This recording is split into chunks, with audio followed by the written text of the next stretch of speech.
আমাদের এই জিন্দেগি শেষ হয়েই যাবে, আমরা মরেই যাব, হাসলেও মরে যাব, কাঁদলেও মরে যাব, সুখের মরণ হবে, দুঃখেরও মরণ হবে। আল্লাহ তাআলা বলছে এই আয়াতগুলোতে, বান্দা বিশ্বাস করো, বান্দা তুমি যেই দুনিয়া নিয়ে খুব ব্যস্ত, এই দুনিয়া নিয়ে তুমি খুব মজা পাইয়া লাইছো না, বান্দা বিশ্বাস করো আমি এটা রাখবো না, তুমিও থাকবা না, দুনিয়াও থাকবে না। তোমারও মৃত্যু হবে, গোটা সৃষ্টিরও মৃত্যু হবে। তোমার মৃত্যুরে মৌত বলে, গোটা সৃষ্টির যেদিন মৃত্যু হবে সেটা কি কিয়ামত বলে। একদিন গোটা সৃষ্টির মৌত হবে।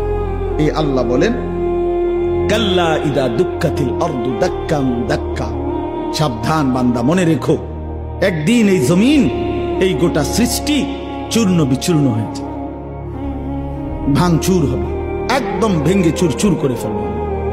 ইজা সামাউন ফাতারাত, আসমান কাচের মতো ভেঙ্গে ভেঙ্গে পড়বে, তারকারাজি খুশে খুশে পড়বে, পাহাড়গুলো উঠতে থাকবে তুলার মতো।